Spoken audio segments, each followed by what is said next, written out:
Gujarat Chamber of Commerce and Industry. Grow business. Transform Gujarat.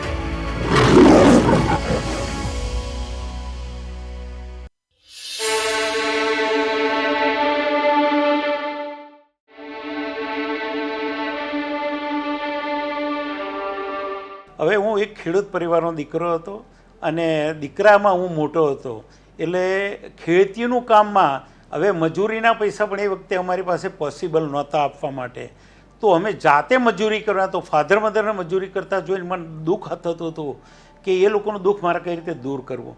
તેવા સમયમાં મેં નક્કી કર્યું કે આપણે હું ગમે રીતે મહેનત કરીને આગળ વધીશ અને મારા મા બાપનું હું આ દુઃખ દૂર કરીશ. તો ઘણી વખત હું નાની ઉંમરે જ્યારે હું 8-9 વર્ષ 8મા 9મા ધોરણમાં જ્યારે ભણતો હતો ત્યારે મને ખેતરમાં મારા ફાધરનું ટિફિન આપવા બપોરે જવું પડે. હવે અડધો કલાકની રિસેસ હોય ને 2 કિલોમીટર દૂર મારા ખેતરમાં જવું પડે.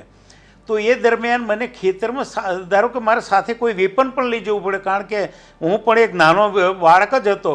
તો મને સ્કૂલમાંથી મને એક જેવલિયન હું લઈને જતો હતો અને હું જેવલિયન હાથમાં રાખું, જેવલિયન દોડતો જઉં, થ્રો કરતો જઉં, કારણ કે મારા પાસે ટાઈમ ડ્યુરેશન બહુ ઓછો હતો કે મારે અડધો કલાકની અંદર ખેતરમાં જઈને પાછું આવવાનું હતું. એટલે I must keep A weapon with me. એટલે હું જઈને દોડતો જઉં, જેવલિયન નાખતો જઉં અને જઈને એ રીતે હું ખેતરમાં ગયો. The blessings in disguise I became a great athlete and I become the javelin throw champion.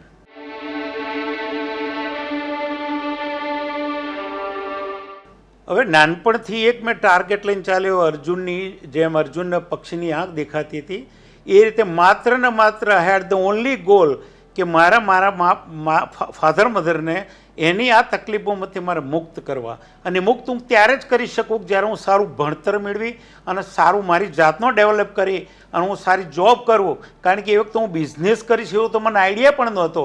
ત્યારે માત્ર એક જોબ કરવા માટે થઈ અને મેં મારા એજ્યુકેશનને પર્યાપ્ત સમય મળે એના માટે હું ફાધર મધર જોડે બાર્ગેનિંગ કરતો હતો કે મને એવું કામ આપો જે હું 2 માણસનું કામ કરીશ, ટૂંક સમયમાં કરી અને હું જતો રહીશ. મારે રમવાના સમયે હું રમીશ અને ભણવાના સમયે ભણીશ.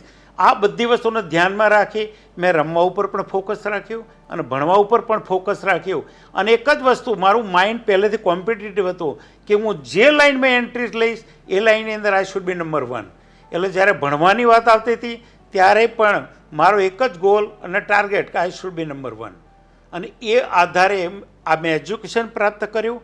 અરે ઘણી વખત હું તમને કોઈ એનો એક દાખલો આપું છું. હું કોલેજમાં જ્યારે ગયો હતો ત્યારે અમારા 10 પૈસા ઘરેથી મને મળતા હતા કે એમાં 5 પૈસા જવાના અને 5 પૈસા આવવાના કન્સેશન પાસ એના ચાર્જ હતો. તો મારા ગજવામાંથી એક વખત આવતા 5 પૈસા પડી ગયા હશે, મને ખબર જ નહીં. હું અડધો કલાક લાલ દરવાજા બસની લાઇનમાં ઊભો રહ્યો, પછી મને ખબર પડી કે મારા ગજવામાં પૈસા જ નથી. તો હું જેવો સ્ટેન્ડમાંથી બહાર નીકળતો હતો, મારા ગામના જ હતા બધા લોકો. મને કે શું થયું, લે પૈસા જોઈએ ત્યારે? ના ના, મેં કીધું આઈ હેવ મિસ સમથિંગ. એમ કરી અને મારી ખુદારી અને ખુમારીની વાત કરું છું આ કે હું ત્યાંથી નીકળી અને પાલડી સુધી ચાલતી આવ્યો અને પાલડીથી હું દોડતો સરખેજ ગયો.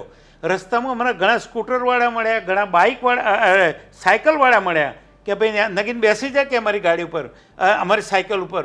મેં કીધું ના, મારે આજે સવારે મેં મારી દોડવાની પ્રેક્ટિસ મિસ કરી છે, એટલે મારે અત્યારે ટાઈમ મળે છે તો હું દોડીને જઉં છું. પણ હું કોઈની એટલી ખુદદારી હતી કે કોઈની સાયકલ પણ બેસો નહીં, પણ આઈ શુડ પનિશ માય સેલ્ફ કે મારી આ ભૂલ કેમ થઈ કે જે મારા 5 પૈસા પડી ગયા.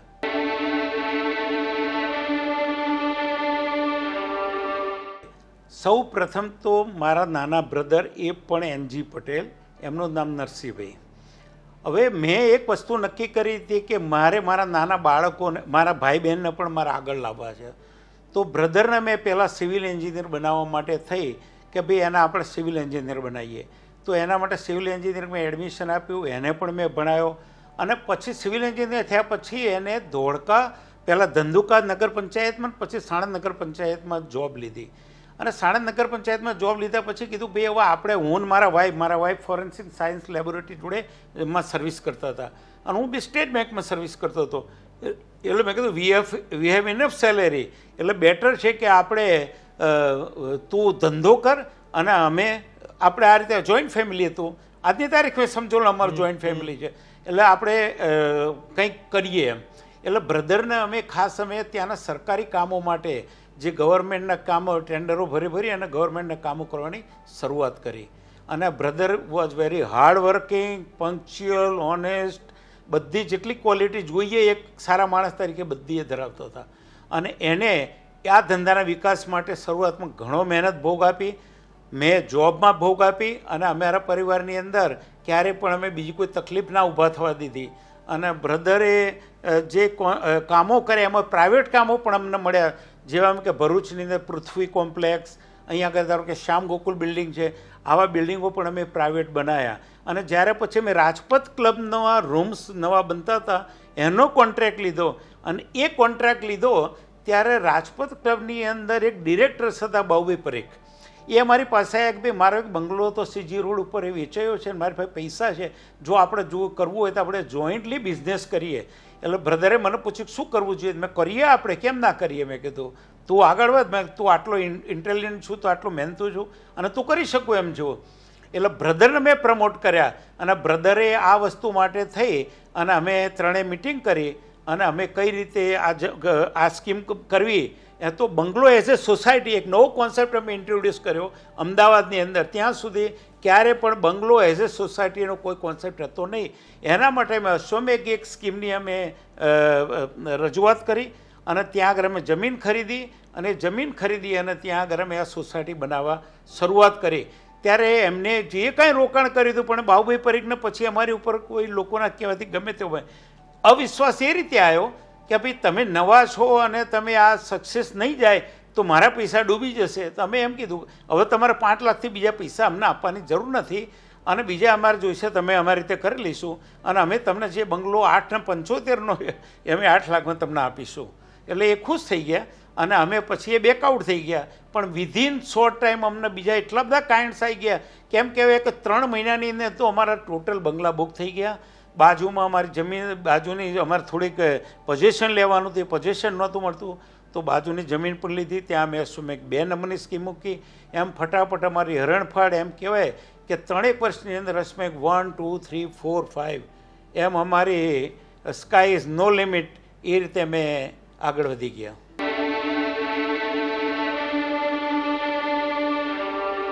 તો એકચ્યુઅલી મારા બ્રધરનું ને મારું એક જ ટાર્ગેટ હતું ને એક એમ હતો અને એક પ્રિન્સિપલ હતો કે કમાઈશું ઓછું પણ નામ કમાવો. નામ કમાવશો તો ઓટોમેટિક તમારા ધંધાનો વિકાસ થવાનો છે અને તમને ઓટોમેટિક ક્લાયન્ટ જ મળી રહેવાના છે. તો જેટલું ઓછું મળશે તો ભલે, પણ આપણે આપણા કોઈક વર્કમેનશીપની અંદર કોઈ કોમ્પ્રોમાઇઝ કરવાની નથી અને આપણે કોઈ પણ જે આપણી પાસેનો આવ્યો ક્લાયન્ટ હેપી થઈને જવો જોઈએ અને બીજા 5 ક્લાયન્ટને લઈને આવે એવું આપણે કામ કરવાનું છે. અને એના માટે થઈને જ અમે ટાર્ગેટ રાખેલો. હું તમને કહું, એક દાખલો આપું છું કે અમારી અસાવરી સ્કીમ છે. અસાવરી સ્કીમ તમે આજે જુઓ, જે અમે આજથી લગભગ 30 વર્ષ 28 વર્ષ પહેલાં બનાવી છે. આ બંગલાની સ્કીમ આજની તારીખમાં, આવા ફ્લેટની સ્કીમ આજની તારીખમાં અમદાવાદમાં કોઈ નહીં બનાવી શકે. કે જ્યાં આગળ અત્યારે કોઈ પણ સોસાયટીની સ્કીમમાં જશો તમે તો તમારી ગાડી સોસાયટીની બહાર પાર્ક કરવી પડશે. જ્યારે અમારી અસાવરીની અંદર કદાચ 200 ગાડી જાય એટ એ ટાઈમ ને તોય પણ એ ગાડીઓને બહાર પાર્ક નહીં કરવી પડે એટલે અમે સ્પેસ આપી. અને જેમ કહેવાય કે 10 થી 11% જ ખાલી સુપર બિલ્ડઅપ અમે યુઝ કર્યો છે. અને મેમ્બરોને જે અમે ફેસિલિટી આપી છે કે આજે લોકો એ વેઇટ કરે છે કે એ લોકો અમને સામેથી કહે છે કે ક્યાંય સાહેબ આવી કોઈ સ્કીમ થતી હોય તો કરો, અમે we are very eager to come to your.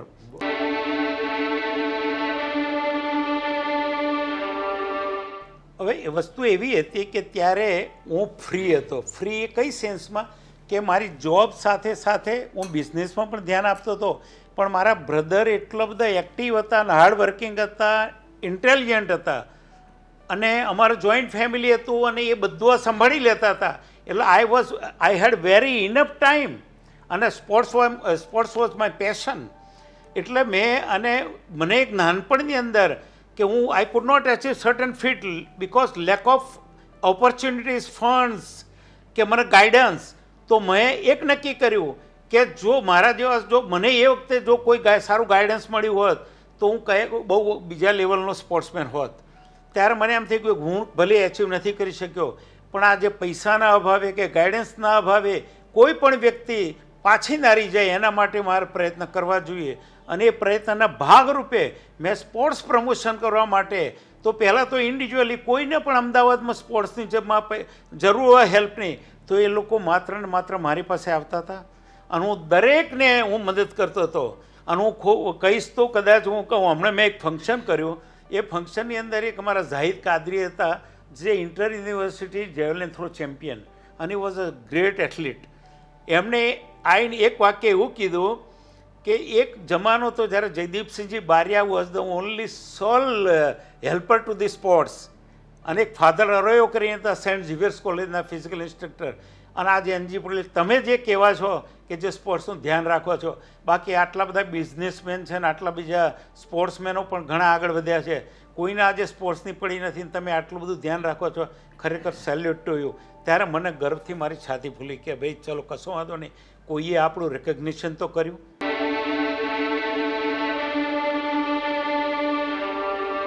Actually તો સૌ પ્રથમ તમને કહીશ તો તમે નામથી અજાણ હશો, પણ મારા એક સરખેજ ગામના સરપંચ હતા દુર્ગાશંકર ત્રિપાઠી. એ દુર્ગાશંકર ત્રિપાઠીની ઓનેસ્ટી અને એ બધું જોઈ અને પછી મેં જે સરખેજની કોઈ પણ એક્ટિવિટી હોય તો એની અંદર એ છે અનામત આંદોલન નેતા હોય કે અમારી ક્રિકેટની ટીમ હોય કે વોલીબોલની ટીમ, દરેકમાં કેપ્ટન હું જાઉં. એ લોકો મને જ બનાવી દે અને પછી એ લોકો because they were impress by my honesty. હું સરખેજ ગામની અંદર ધારો કે મારે ક્રિકેટનું બેટ ખરીદવું હોય ને પૈસા તો હતા જ નહીં, તો હું નીકળું તો હું ગમે તે એક માણસ જોઈને ઉભો રહેતો તો હું 2 વાગ્યુંને મને 5 આપી દેતા હતા. એ જાણે છે કે આ 5 આપીશ તો 2 ઉમેરીને 7નો જ બેટ લાવશે અને એમાં કોઈ દિવસ થશે નહીં. એટલે મારો પહેલેથી આજે ક્લબમાં પણ જ્યારે મારો ક્લબ કલ્ચર વિશે પણ વાત કરું તો રાજપથ, કર્ણાવતી, ઓરિયન્ટ ક્લબ, આ બધી જગ્યાએ હું જ્યારે પ્રેસિડેન્ટ રહી ચૂક્યો. કરેક્ટ. તો આ દરેક જગ્યાએ મારો કોન્સેપ્ટ એ છે જો તમારે સેવા કરવી છે તો ઘરના પૈસે કરજો, કોઈ પણ આશય વગર. તમારે જો if you have identity crisis forget it, તો તમે એ કરવાના હકદાર નથી. આ આઈડેન્ટિટી મેળવવાનું કોઈ સ્થળ નથી. કામ કરશો ઓટોમેટિક તમારી આઈડેન્ટિટી થવાની છે. એટલે આઈડેન્ટિટીને ભૂલી અને માત્ર સેવાકીય ભાવનાથી તમે આગળ વધો. અને જો એ સંસ્થાની સાચી સેવા કરવી હોય તો તમે દરેકને સાથે લઈને ચાલો, દરેકનો વિશ્વાસ સંપાદન કરો, દરેકની જરૂરિયાતો સંતોષો. અને ખરેખર કે ધારો કે ક્લબની અંદર એક આઈડલ શું વસ્તુ હોવી જોઈએ એ વસ્તુ લોકો પાસેથી જાણો. હું તો તમને કહું કે કદાચ મારી પ્રેસિડેન્ટશીપની અંદર મને એક ઓર્ડિનરી ક્લાર્ક આવીને એમ કહે ને કે સાહેબ આપણે આપણા ક્લબના વિકાસ માટે આ વસ્તુ આપણે કરવી જોઈએ, ત્યારે મને એમનો આનંદ થતો હતો કે મારો એક ક્લાર્ક પણ એ જાણે છે કે ક્લબના હિતમાં શું છે. ત્યારે મને એમ નહોતું થતું પ્રેસિડેન્ટ હું ચૂકતું છું એમને, ત્યારે હું સ્વીકારી લેતો હતો અને એના તમામ સજેશન હું ધ્યાનમાં રાખી અને એના ઉપર હું ફોકસ કરતો હતો અને ક્લબના વિકાસમાં હું એનો ધ્યાન આપતો હતો.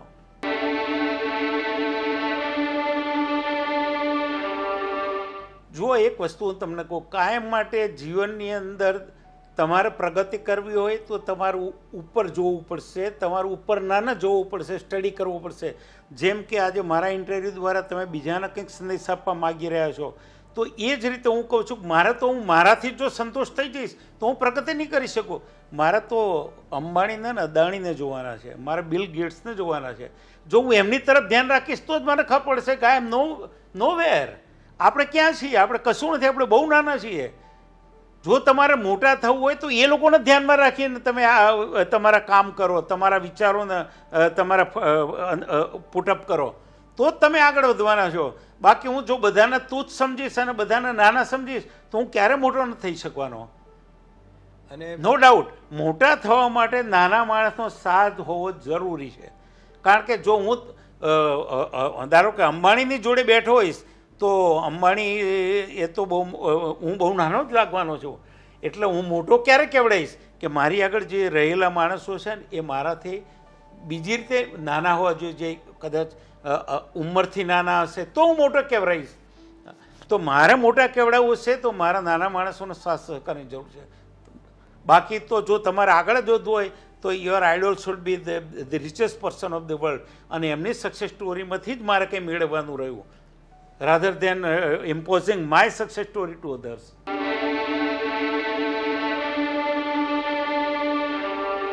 હવે લીડરશિપ ક્વોલિટીની એક વસ્તુ છે કે મેં કાયમ માટે લોકોના ઉપયોગી હું કઈ રીતે થવું એને મેં વિચાર કરેલો છે. ક્યારે મેં એમ નથી કે મને તમે લીડર બનાવો, પણ હું લોકોનો ઉપયોગી થવા માટેના જે મેં પ્રયત્નો કર્યા ત્યારે લોકોએ એને એપ્રિશિએટ કર્યા, અને એમાં મને એમ કે ભાઈ આ માણસ પાસે લોકોની સેવા કરવાનો જ્યારે એનો ભાવના છે તો એને કેમ આપણે પ્રમોટ ના કરવો. તો હું લોકો દ્વારા પ્રમોટ કરાયેલો વ્યક્તિ છું.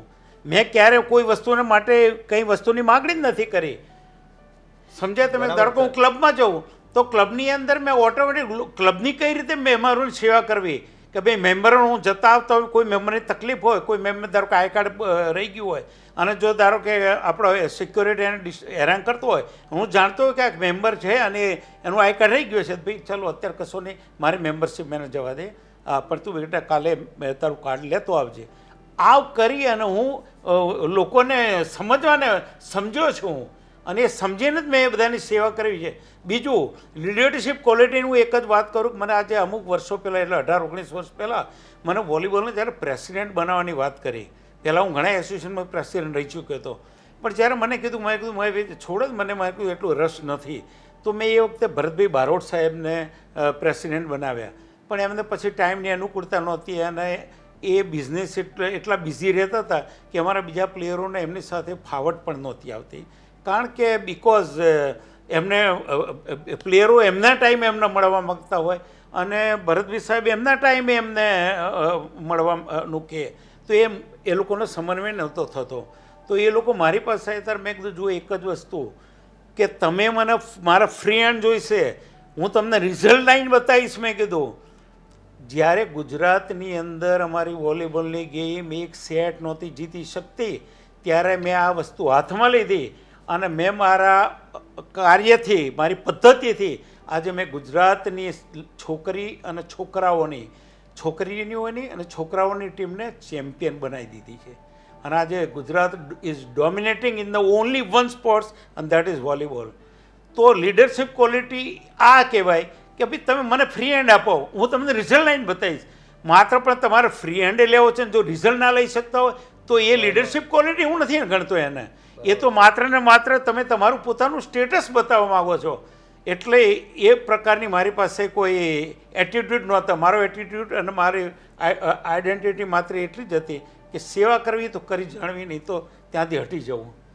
કારણ કે એના માટે તેમણે સાબુદ્દીન રાઠોડનો એક ખરેખર હું કોટ કરી રહ્યો છું કે સાબુદ્દીનભાઈ એમ કહેતા હતા કે જો તમને તમારા સ્તરથી કોઈ નીચે ઉતરીને વાત કરવાનું કહે તો તમે સ્તરથી નીચે ના ઉતરતા પણ સ્ટેજથી નીચે ઉતરી જજો. તો હું સ્ટેજથી નીચે ઉતરવાનું પસંદ કરીશ પણ મારા સ્તરથી નીચે ઉતરવાનું પસંદ નહીં કરું. That is my ideology. કાકા, પણ લીડરશિપની વાત કરીએ તો લીડર તો તમે સ્પોર્ટ્સમાં હતા. તમે એટલી બધી નાનપણથી જુદી જુદી પ્રકારની સ્પોર્ટ્સ રમ્યા છો અને દરેકમાં ચેમ્પિયન રહી ચૂક્યા છો. તો લોકોને એ પણ કહો કે તમે કેટલા સ્પોર્ટ્સ પર્સન રહી ચૂક્યા છો અને કયા લેવલ સુધી રમેલા છો. હું તમને એક વસ્તુ કહું કે જ્યારે હું એક વખત જેવેલિન થ્રો માટે અમદાવાદ સિટી તાલુકામાં, હું મારી સ્કૂલમાં ફર્સ્ટ, સિટી તાલુકામાં ફર્સ્ટ, જિલ્લાની અંદર પછી હું રમવા માટે ગયો ત્યારે મારી પાસે જૂતા પણ નહોતા, શૂઝ નહોતા. તો બીજા કોઈના પહેરીને ગયો હતો, પણ મારી સાઇઝના નહોતા. એટલે છે ને મેં જે પહેલો થ્રો કર્યો તો મને એમ લાગ્યું કે યાર આ મારાથી સેટ નથી થતા. તો પછી મેં જૂતા કાઢી નાખ્યા અને મેં બેર ફૂટેડે થ્રો કર્યો અને જેની અંદર હું અમદાવાદ જિલ્લાની અંદર ફર્સ્ટ આવ્યો અને હું રાજ્યમાં ગયો. ત્યારે મને એમ થઈ ગયું કે સાલું એક ઇક્વિપમેન્ટ્સ શું મેજર રોલ ભજવે છે તમારા જીવનની કારકિર્દીમાં. તો એના જે મેં પહેલાં કીધું એમ કે એના હિસાબે કે lack of that all facility કોઈ માણસ જીવનમાં ઘણું બધું ગુમાવી દેશે. તમને એક બીજો પણ આ દાખલો આપું છું કે એક વખત આપણે ઇન્ડિયાનો સારામાં સારો હેમર થ્રોવર મારી પાસે આવ્યો. મને કે સાહેબ મને પૈસા આપો ને મેં કેમ તારે પૈસાની જરૂર છે? તો કે યાર મારે કે એશિયાની અંદર નંબર લાવવો છે.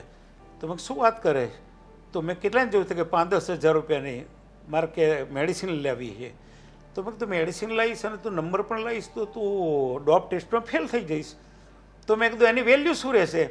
એ સિવાયની વાત કર. ત્યારે એ માણસને કીધું, મેં કીધું તમે શું કરો? તો કે હું હેમર થ્રો કરું છું. મેં કેટલો કરો છો? તો કે 62 મીટર કરું છું. તો મેં કીધું તમે ખરેખર ફેંકો છો કે ફેંકો છો? તો એ બિચારો કે ના ખરેખર સાહેબ હું આટલો થ્રો કરું છું. તમે પ્રેક્ટિસ ક્યાં કરો છો? કે ચાંદખોડા કે ONGC ગ્રાઉન્ડ પર. તો મેં જાઉં હું આજે આવું છું 4:30 વાગે. 4:30 વાગે હું પહોંચી ગયો. He was waiting for me. એને પહેલો થ્રો કર્યો 62 મીટરનો. મેં કીધું ઓકે, હવે મારે તમારે જોવું નથી. હવે બોલો હું તમારી કેટલી સેવા કરી શકું છું, ગમે તેટલા ઇરિસ્પેક્ટિવ ટુ એની એમાઉન્ટ. ત્યારે એને અમે એસિક્સ કંપની જાપાન જોડે નેગોશિએટ કર્યું. એની જૂતાની સાઇઝ ખાલી ડાય બનાવવાનો ખર્ચ હતો એ વખતે $5800, કારણ કે એની સાઇઝ હતી 11.72 અને company was producing the shoes of the size 11.5 and 12. પણ 11.72ની સ્પેસિફિક સાઇઝના જૂતાના માટે સ્પેશિયલ ડાય બનાવવી પડી હતી. એ ખર્ચો કરી અને મેં એને મદદ કરી અને આખી કીટ લઈ આપી. અને એ માણસે એશિયાનો રેકોર્ડ 27 વર્ષ જૂનો બ્રેક કર્યો, જે પ્રવીણ કુમાર આપણા મહાભારતના હતા ને, ભીમ બન્યા હતા, એમનો રેકોર્ડ એને બ્રેક કર્યો 27 વર્ષે. અને ત્યારે એના ઇન્ટરવ્યુમાં એક જ કીધું કે I could achieve this feat because of the help of a renowned builder, Mr. N.G. Patel of Gujarat.